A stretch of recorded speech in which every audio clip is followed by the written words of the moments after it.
Thank you, God, for allowing us once again to ponder upon your word this morning. Would you open our hearts and our understanding, Lord, to receive your word and help us, Lord, to understand your word in a very simple way. Speak to us this morning. Lord, with the authority that you have given me as your servant, as part of your family, your kingdom, I rebuke any force of the enemy that would like to distract us today in Jesus' name. We rebuke in Jesus' name any demonic spirits in Jesus' name. In Jesus' name. Lord, I pray that you will cover this place with your mighty hand. And cover us, O Lord, with the precious blood of Jesus. Lord, help us to become obedient of your word today. Continue to speak to us, O Lord, and may your name be glorified as we celebrate your goodness, O Lord, especially in this place. We give to you the glory and honor that you deserve in Jesus' mighty name. Amen. Amen. Please be seated in the presence of the Lord.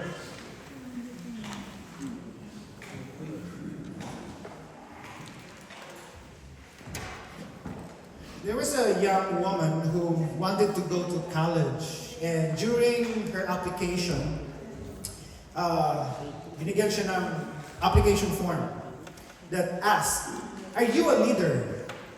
There was a question on that application form that said, "Are you a leader?" Of course, that young woman, she answered, or she wrote in that application letter, "No." And returned the application form. And she was expecting something like words. But to her surprise, she received this letter from the school, and then it says, "Dear applicant, a study of the application forms reveals that this year our college will have 1,452 new leaders.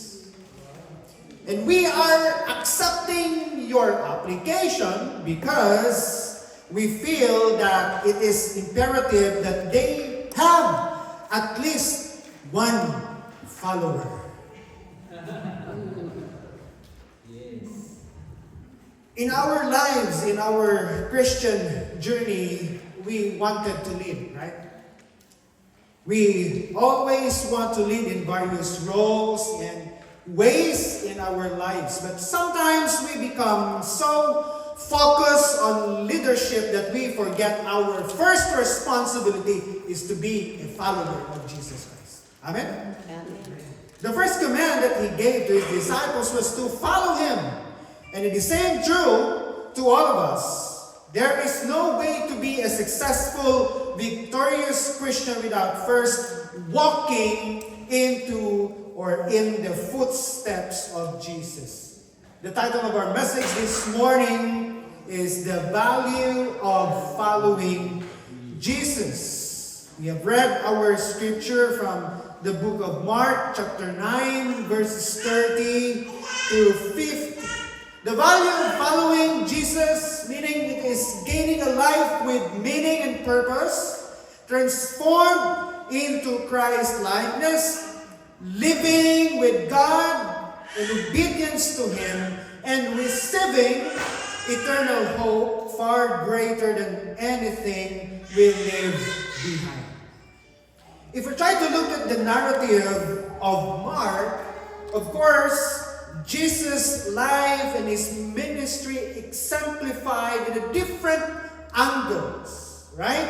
And don't you know that the Gospel of Mark is the shortest narrative about Jesus among the four Gospels, from Matthew, Luke, and John. But of course, in this Gospel, in the book of Mark, Jesus explicitly predicts his death 3 times. And according to some scholars, if there is words or like a phrase that is repeatedly many times in that verses or in that chapter, meaning there is a significant lessons that we need to learn.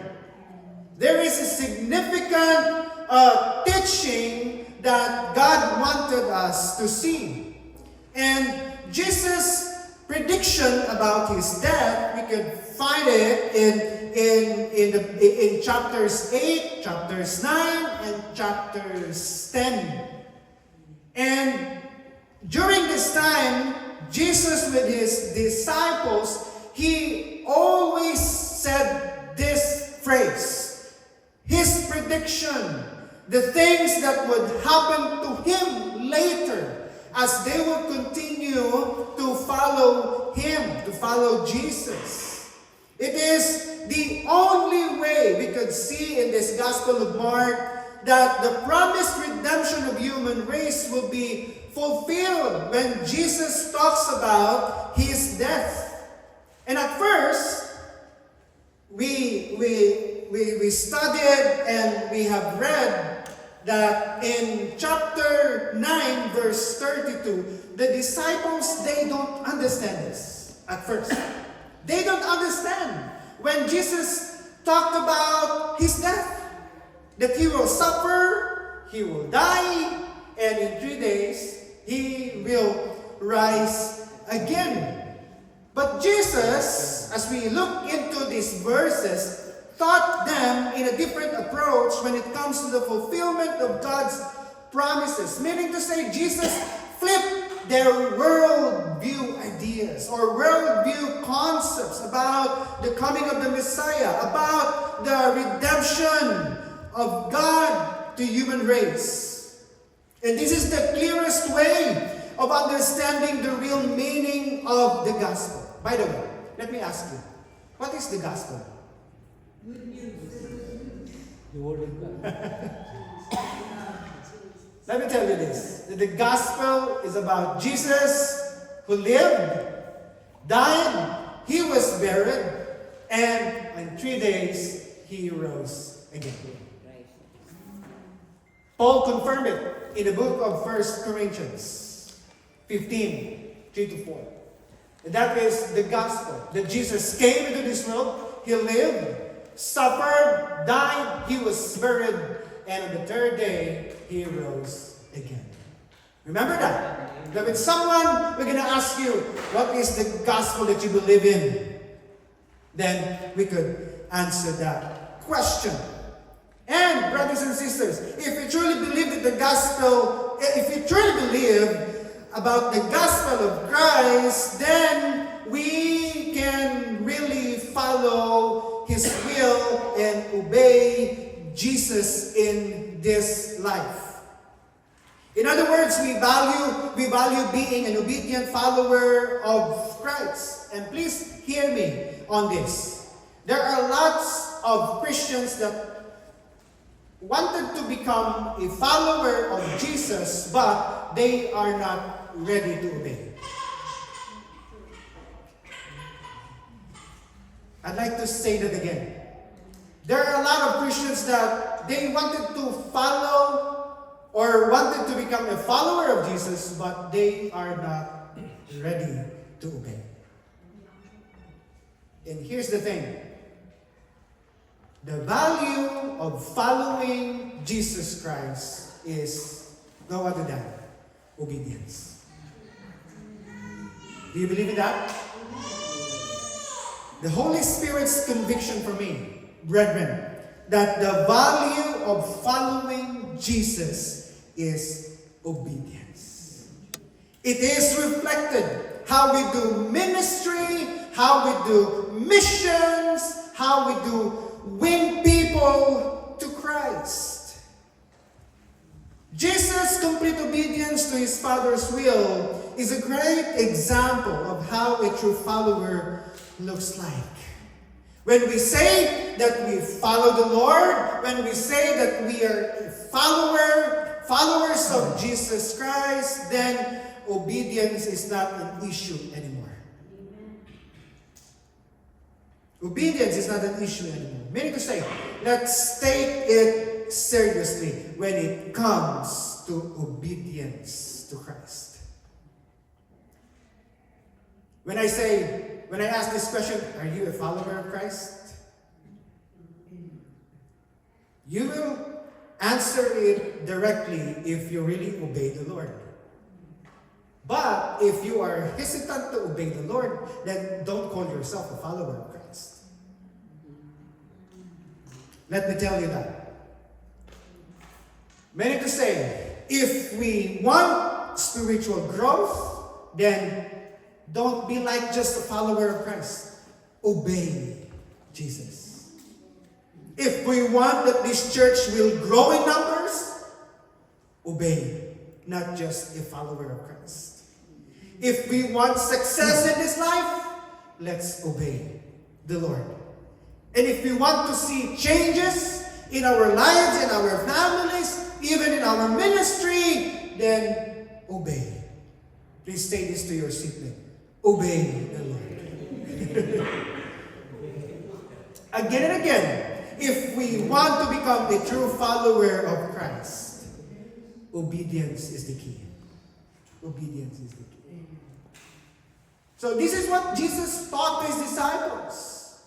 That they will obey him as Christ obeyed his Father's will, even to the point of death. Even to the point of death. That's the mission of Jesus. And as we follow Jesus in this life, our obedience also will focus on that framework that Jesus had presented to us. So I'd like to give some points, insights about this. When we talked about the value of following Jesus, taken from the book of Mark 9:30 to 50. Number 1 point. Suffering and death for the sake of our obedience to Christ are not options, but the natural result of a genuine surrender. Again, parang nalilito kayo or parang ayaw niyo yung tanggapin niya. Suffering and death for the sake of our obedience to Christ are not options, but the natural result of genuine surrender. Jesus said to his disciples, "The Son of Man is going to be betrayed into the hands of his enemies. He will be killed. But 3 days later, he will rise from the dead." Don't you remember the account of Peter and Jesus when Jesus said, Lord, kung pwede lang, huwag kang mamatay. Right? But this is the will of the Father, that Jesus will suffer, that he's going to die. But our eternal hope that on 3 days, he will rise again. Jesus said that. But 3 days later, he will rise from the dead. So let's try to unpack some insights when we talked about suffering and death for the sake of our obedience to Christ are not options. When a person truly surrenders their life to Christ, suffering is no longer a possibility. It becomes an expected reality. Here's the thing. If you truly obey the Lord, be ready to face suffering and death. This is hard, but this is really true.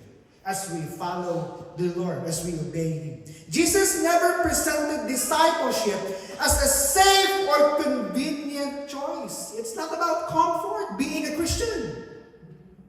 There's a lot of discomfort. There's a lot of sufferings in this life. He made it clear, Jesus made it clear, that obedience to Him would place His followers on a path that often runs against the values, against the priorities, and even the systems of this world. This is really true when we obey the Lord. In Mark chapter 8, verse 34, what Jesus said, if anyone would come after me, before that, Let him deny himself and take up his cross and follow me. Yan yung lesson namin kahapon sa men's fellowship. It's really hard to follow the Lord because we're gonna take up our own cross, our own sufferings, even our death. The call to take up the cross implies a willingness to embrace loss, rejection, and even death. Here's the question. Are you willing to die for the sake of your obedience to Christ?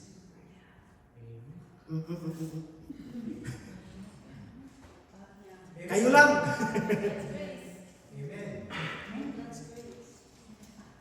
Again, I'd like to ask that question.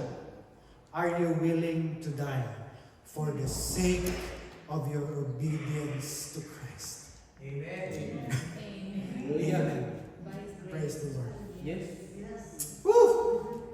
A surrendered life does not negotiate the terms of obedience. No. When Christ becomes our Lord, not merely a Savior, our lives are no longer governed by self-preservation, but by being faithful in our obedience to Him. Suffering, then, brethren, is not something we choose selectively.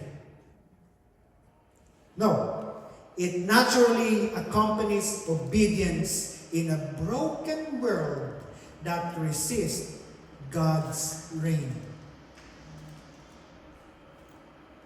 We have to face this reality that as we begin to obey the Lord and surrender our life to Jesus, expect the reality of sufferings.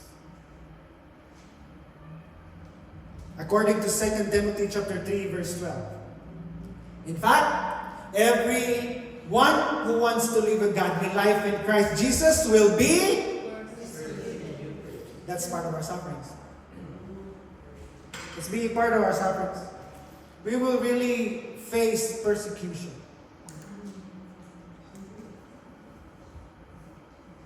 This does not mean that all believers will experience physical martyrdom, but it does mean that genuine surrender will always involve dying to self, dying to pride, dying from comfort, dying from our own reputation, and even dying from our own control. When we begin to surrender our lives to Jesus, when we begin to obey Him, then let's gonna say this. Lord, take my pride away. Lord, I want to live not on comfort, but of course, there are lots of discomforts. But we thank God that even we were gonna face all of this, He was gonna be with us. The more fully we submit to Christ, the more our lives expose the contrast between the kingdom of God and the kingdom of darkness. I'd like to say this, that as we begin to obey the Lord, there's always a war. There's always a war. I remember what Paul said, that the spirit is willing but the body is weak. We wanted to obey the Lord. That's the Spirit's will. But our flesh, we're going to say, no. No. That's part of our obedience to the Lord. So even death itself, whether literal or figurative, it is reframed in Christ. That as He followed also the will of His Father, even to the point of death, He followed.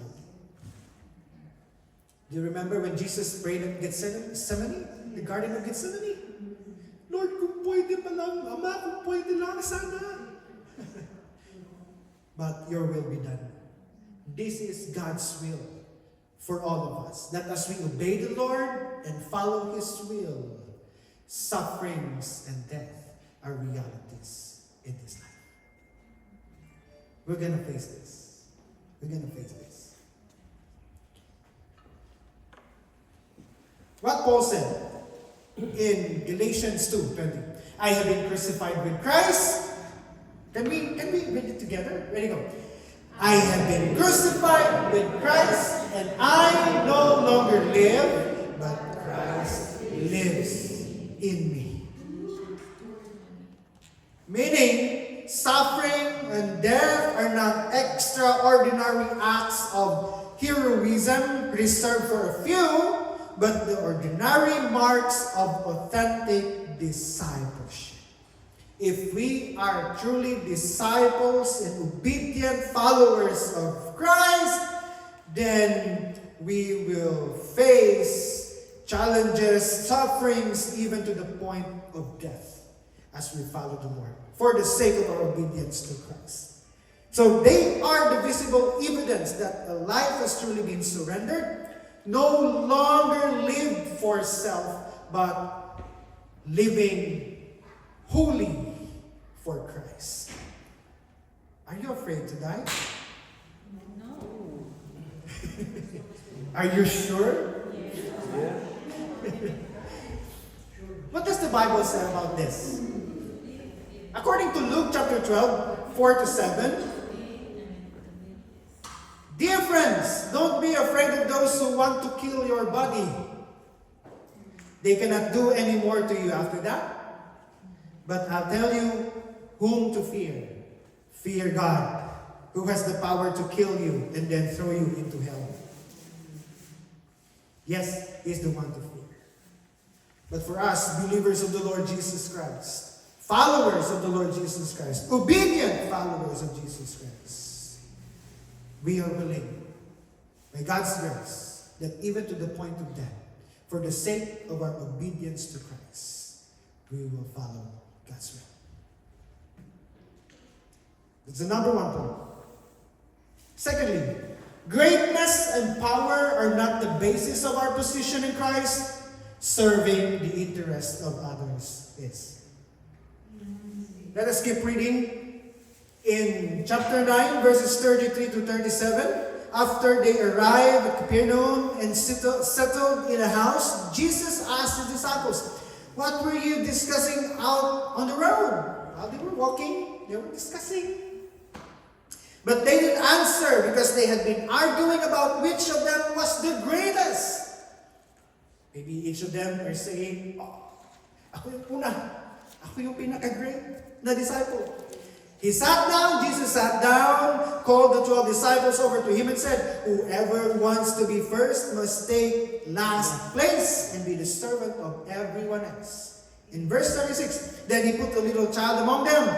Taking the child in his arms, he said to them, "Anyone who welcomes a little child like this on my behalf welcomes me. And anyone who welcomes me welcomes not only me, but also my Father who sent me." Brethren, in the kingdom of God, position is not determined by authority.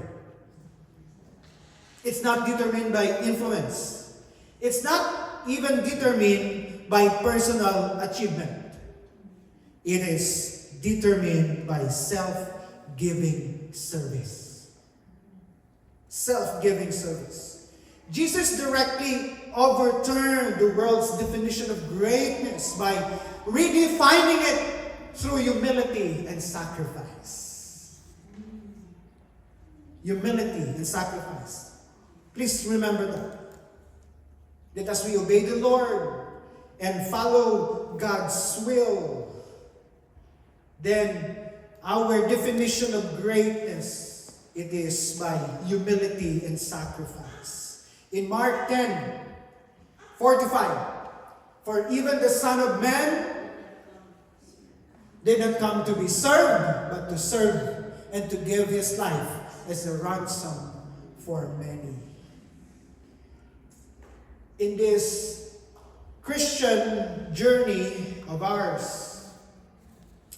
Service to others is the most wonderful thing, or one of the greatest thing that we could ever do in this life. Serving the interests of others. In Mark 10:43-44, Jesus repeated this again to his disciples. Whoever wants to become great among you must be your servant, and whoever wants to be first must be your slave. You know what? The disciples often struggled with worldly ideas of rank and power. We always thought about it, that when we follow the Lord, we are always thinking about our position, our ranks. Even the disciples struggled about this, even while walking with Jesus. Yet Christ consistently pointed them away from status and toward service. Brethren, in the kingdom of God, greatness is not about how many people serve us, but how many people we serve. Question: are you willing to serve others for the sake of our obedience to Christ? Ang hina naman. Are we ready to serve the interest of others?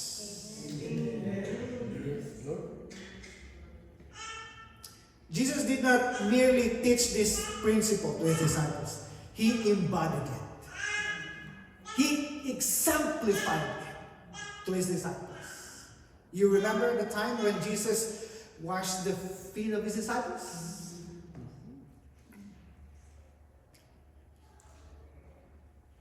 Again, Jesus said, "For the Son of Man did not come to be served, but to serve, and to give his life as a ransom for men." Meaning to say, as we serve others, we look into their interest.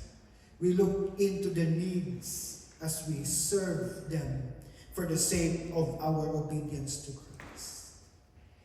Yes, of course, though Jesus possessed all authority, but Jesus chose the posture of being a servant.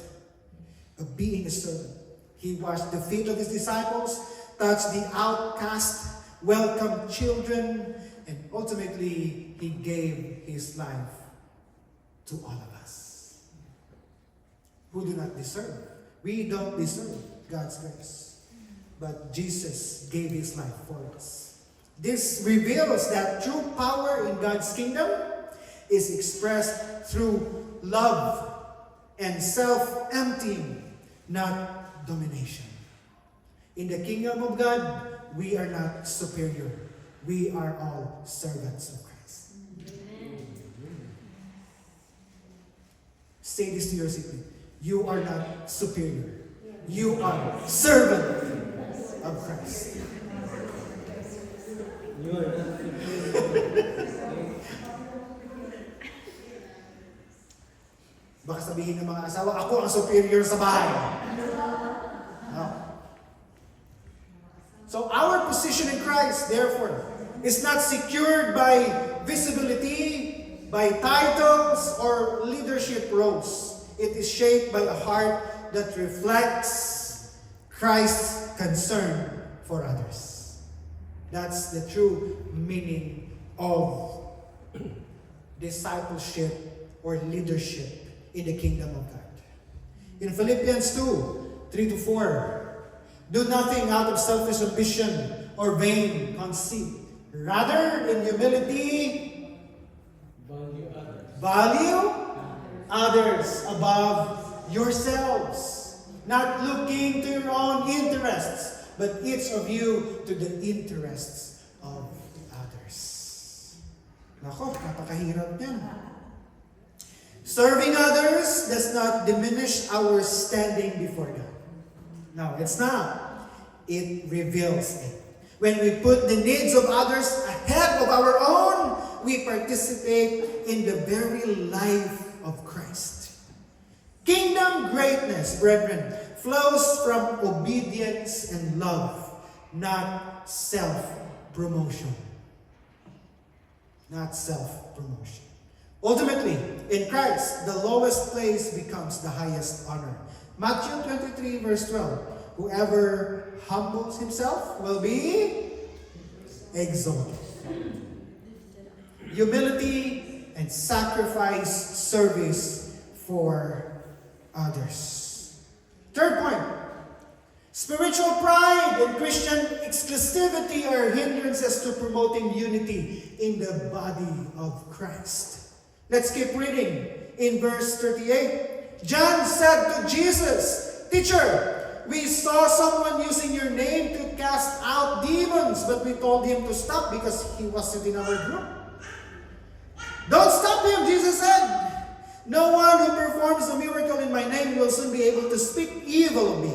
Anyone who is not against us is for us. If anyone gives you even a cup of water because you belong to the Messiah, I tell you the truth," Jesus said this, "that person will surely be rewarded." Spiritual pride and Christian exclusivity arise when believers begin to measure their worth, their faithfulness, or spiritual maturity in comparison to others rather than in humble dependence on Christ. Sometimes we will say, "Oh, we are good in doing this," from others. And sometimes we will say, "Oh, mas magaling ang church namin kaysa church na yan." No. No. When this happens, unity in the body of Christ is awake or weakened, and the mission of the church is compromised. We are not superiors from others. Or maybe some other churches that understand the meaning of the unity in the body of Christ, they would not say, if they truly believe and follow Christ, we are superior than others. Or maybe the CCF will say, or we are superior than other Christian churches. No, they will say that if they truly believe, follow, and obey Christ. And also, please hear me this. Let's not compare our church to other churches. Because we are unique. We are unique. We are unique. So spiritual pride sadly shifts the focus from what Christ has done to what we think we have achieved. Even in our personal journey, our Christian life, sometimes we compare ourselves from others. That we are doing good than them. Are you sure? That's spiritual pride. Spiritual pride. It creates an attitude of superiority. That's what I said earlier. We are not superior, right? We are not superior. Believing that sometimes our doctrine is like, wala nang makakapigil. Our tradition, our giftings, or spiritual experience places them above others. Let me say this. They are also doing the will of God, obey Father's will, even though they are not part of this group. But God will reward them also. And God will bless them also. According to Galatians 6:3, if anyone thinks they are something when they are not, they deceive themselves. Right? Christian exclusivity, on the other hand, draws rigid boundaries that Christ himself did not draw. It treats fellowship as a reward for sameness rather than a gift of grace. This mindset, brethren, forgets that the church is not a gathering of the spiritual elite, but a community of the redeemed, saved by grace alone. We are saved by grace. Romans 15:7. Accept one another, then just as Christ accepted you, in order to bring praise to God. So Jesus consistently confronted exclusivism among his followers. Because they are not alliance, they are not part of God's family. No. As they accepted the Lord Jesus, they are part of God's family. Amen? Amen. So when the disciples tried to stop others who were serving in Jesus' name, simply because they did not belong to their group, Jesus corrected them. Jesus rebuked them. Personally, Jesus rebuked John. No, don't do that. They're doing God's will. They are part. Unity in the body of Christ does not require uniformity. Amen? But it does require humility. Spiritual pride divides because it elevates self. Humility unites because it elevates Christ. It elevates Christ. According to Ephesians 4:3, make every effort to keep the unity of the Spirit through the bond of peace. So, when believers recognize that all stand equally in need of grace, barriers fall. And the church becomes a living testimony to the reconciling power of the gospel, where differences are submitted to love and diversity is embraced under one Lord. Again, brethren, spiritual pride and exclusivity fracture the body of Christ. But humility and grace preserve the unity for which Jesus prayed. Did you remember in the book of John when Jesus prayed for the unity of the body of Christ? Please put this in your mind that we are uniquely made by the Lord. We have lots of differences, but our goal is to bring people to Christ, following Jesus and obey God's will in this life. That's the very important thing. Last point. Preventing others from sin and purging personal sin is a radical commitment to choose eternal reward over temporary pleasures. Let us keep reading. Verses 42 to 50. But if you cause one of these little ones who trusts in me to fall into sin, it would be better for you to be thrown into the sea with a large millstone hung around your neck. If your hand causes you to sin, cut it off. It's better to enter eternal life with only one hand than to go to the unquenchable fires of hell with two hands. So on and so forth. Verse 49. For everyone will be tested with fire. Salt is good for seasoning, but it loses its flavor. How do you make it salt again? You must have the qualities of salt among yourselves and live in peace with each other. Don't you know that Jesus loves to use metaphoric languages before? So that his disciples would really understand what he meant. What does it mean? Preventing others from sin and purging personal sin be a radical commitment, our radical commitment to choose eternal reward over temporary pleasures. It reflects, brethren, a life shaped by eternal values rather than immediate gratification. So there are two sections in these verses. One, to prevent others from sin is an act of love and responsibility. It means being mindful that our words, our actions, and influence can either draw people to Christ or lead them away from Christ. Let's be careful, brethren, when we are trying to prevent people from doing sin. Because sometimes our tendency is to become judgmental rather than giving grace understanding them, and let the power of the Holy Spirit convict their hearts. Give them space, because you are not Jesus. Jesus can do it directly, but He told us to give grace, space, so that later on they will realize, ay, mali pala itong ginagawa ko. Not harsh, but with love.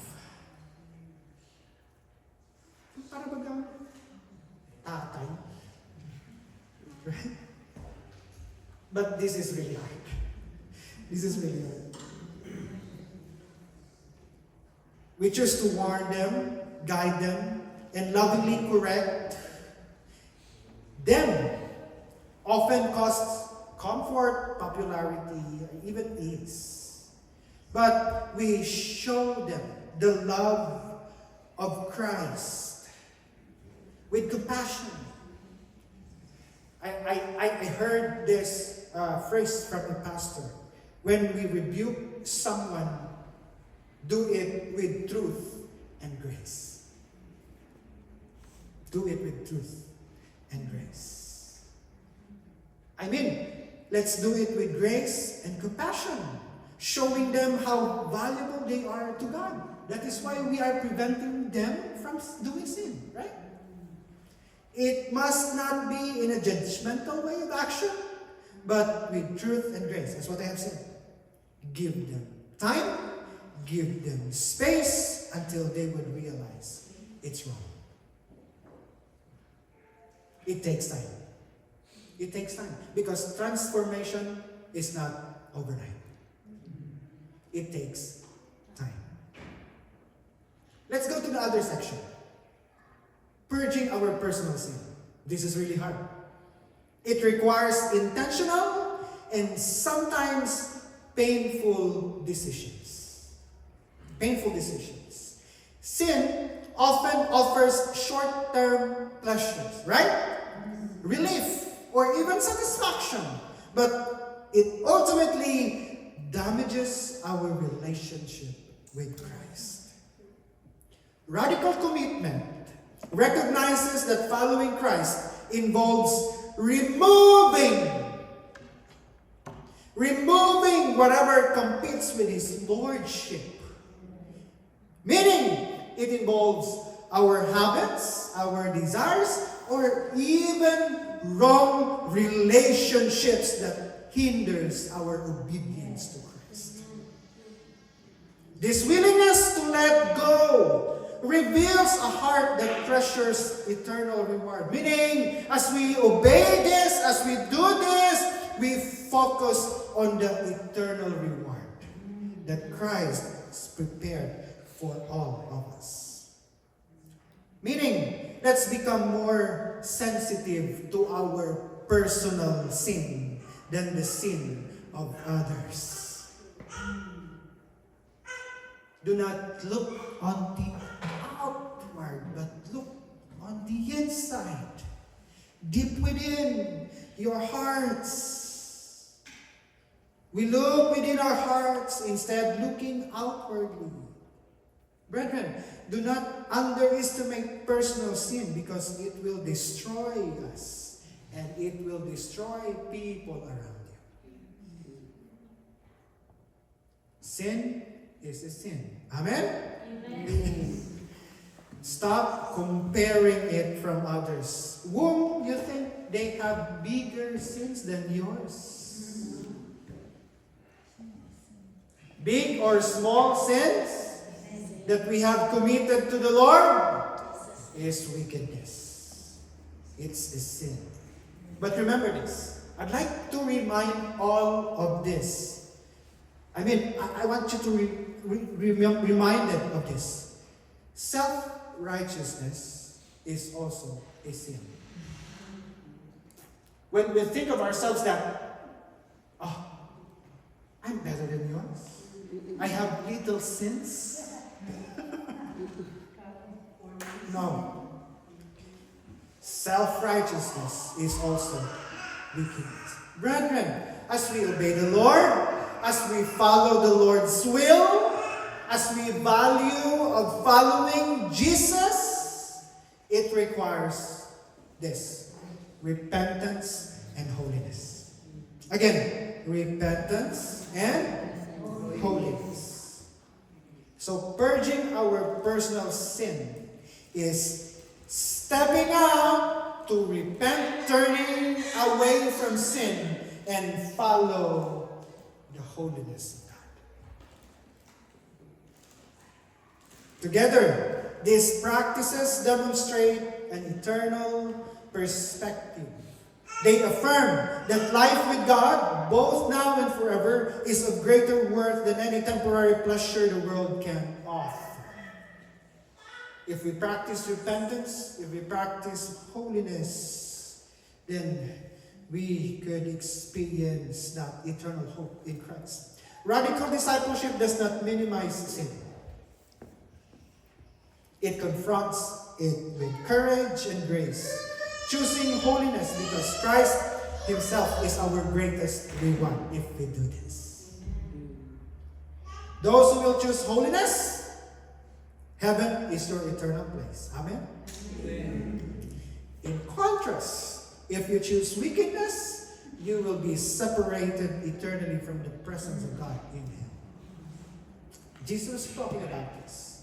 He uses the example of the garbage being thrown outside Jerusalem, and they would put fire on it. That's the kind of place that Jesus or God is preparing for those who continually sin, do wickedness. And that's the place of hell. Do you believe that heaven is real? Yes. How about hell? Yes. Of course, we believe on that. Heaven is a place for those who truly believe and obey the Lord. Amen? Amen. Hell is a place for those who are not ready to obey the Lord, continually doing sin, not in repentance. Again, brethren, this passage is really hard. But the value of following Jesus is obedience. We need to obey. We need to obey. According to Henry Nouwen, the spiritual life is not about being busy for God, but about listening to God. Listening to His will. And as we listen to God, we obey Him. We obey. May the Lord bless His words in our hearts as we continue to obey. Let's pray. Father God, thank you for your word this morning. Help us, Lord, that as we continue to obey you, Lord, it's really hard, Father, but by your grace and by your mercy, we can, O Lord, genuinely obey you and follow you in this life. Continue to open our hearts and our understandings that all of us are willing to die, willing to sacrifice, willing to surrender, willing to repent, willing to live a holy life for the sake of our obedience to you. Thank you for everything. In Jesus' name. Amen. Amen.